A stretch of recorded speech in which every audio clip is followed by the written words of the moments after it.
eu trouxe aqui para esse primeiro episódio dessa nova websérie, que vai ser focada em front-end, como a gente está fazendo várias coisas relacionadas a front-end agora nesse mês, o Mário Souto, que trabalha lá na Nubank, é líder especialista na Nubank. Como que você tá, Mário? E aí, Fabrício, belezinha?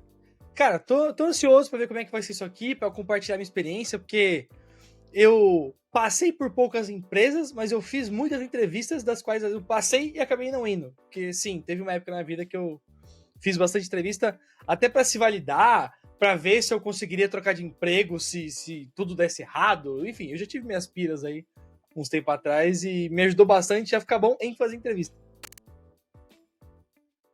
Perfeito. Então vamos começar direto aqui na nossa primeira parte, que vai ser nas perguntas técnicas. E como a gente está focando em front-end, eu separei aqui, junto com o Mário, algumas perguntas que podem cair, que podem ser perguntadas para você em uma entrevista técnica, começando do básico, né? Então, Mário, vamos imaginar que eu sou um entrevistador e você é um candidato, e eu vou te fazer algumas perguntas agora. A primeira pergunta é: qual é a diferença em JavaScript entre os 2 sinais de igual ou os 3 sinais de igual? Boa. Eu acho que na prática, o que a gente consegue pegar de 2 sinais de igual e 3 sinais de igual é que em um você está validando somente o dado em si. Então, por exemplo, você está olhando se você tem 0 é igual a 0, beleza? Só que nesse caso, se um dos valores for uma string, o 2 iguais ainda vai te dar, porque ele está validando só o valor.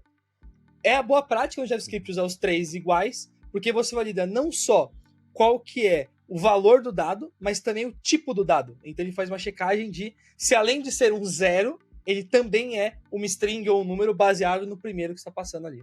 E próxima pergunta: qual a diferença entre um null e um undefined? Boa.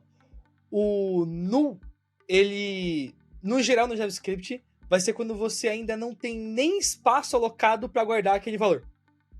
E o undefined acontece quando você já, por exemplo, fez a declaração de uma variável. Acho que um caso bom que dá para pegar é quando você faz uma variável com var, por exemplo. Então, se no começo do arquivo você você foi lá e colocou var teste, ou no final do arquivo, só de ter a palavra reservada var, o JavaScript vai interpretar o seu código, vai pré-alocar memória para conseguir deixar aquele var ali, e enquanto ele não chega a processar a linha que está naquele var de fato, ele já tem um espaço para aquele var alocado na memória. Tanto que se você está usando Node, por exemplo, quando teve a migração lá atrás, foi muito perceptível quando a galera começou a parar de usar var para usar let, que você tinha um ganho um ganho de diminuição, é ótimo, né? Mas você começou a ter uma diminuição no consumo de memória inicial no bootstrap do programa. Mas assim, isso de longo prazo, assim. Tanto que o null no JavaScript, normalmente, você quase nunca vai ver alguém usar, estamos deliberadamente usando null aqui. Você vai ver mais, por exemplo, bastante coisa de framework, quando, sei lá, um caso legal que teve do Meteor, se não me engano, é que se você mantém um objeto por muito tempo e você vai enchendo ele com muita coisa, você vai enchendo essa referência na memória e você pode acabar tendo um memory leak. Então, às vezes, você pode usar o null para... Pega uma variável que tem um objeto, você associa null nela, e aí você canta a bola pro Garbage Collector que ele tem que limpar aquele recurso ali da memória. Então, acho que de cabeça são os casos que eu lembro aqui, mas você deve, no geral, quase nunca vai precisar usar null. Provavelmente vai estar abstraído em alguma coisa aí e vida que segue. Excelente. O que é uma promise? Boa, uma promise, ó, esse aí, ó, se você acompanhar meu canal, tem vídeo lá explicando com carinho o que é uma promise. Mas, na prática, a promise, ela é uma forma, se eu for colocar aqui bonitinho, ela é uma forma mais vertical de você lidar com coisas que acontecem no futuro com o JavaScript. Então, por padrão no JavaScript, a gente tem a estrutura de callbacks, né? Que normalmente você vai pegar, por exemplo, a ação de um clique do usuário.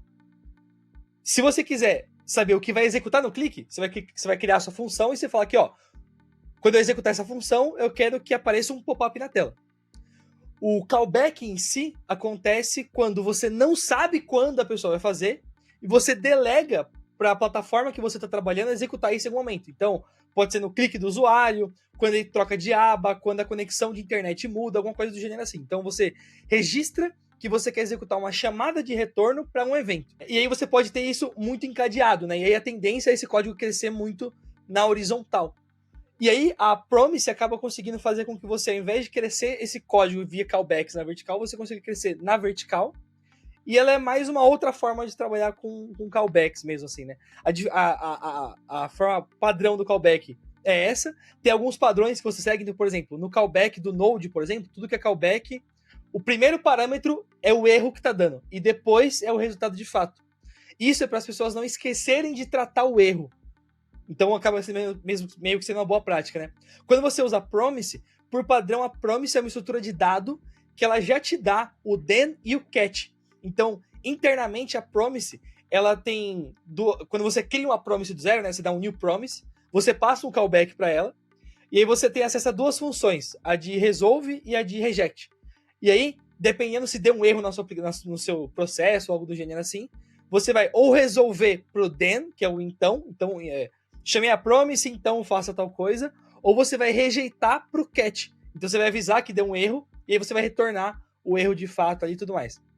Em aplicações back-end e tal, acaba sendo muito comum você ter vários processos assíncronos, né? Então, você recebe um request, aí desse request você vai chamar ali no seu controller, processar algum dado, se for um pedido, você vai processar o pedido, vai disparar um envio de e-mail, e assim por diante. Então, necessariamente, você pode só estar disparando coisas, mas você só quer tratar de verdade se uma delas deu errado, porque os outros erros você controla via dead letter e outras estruturas da empresa.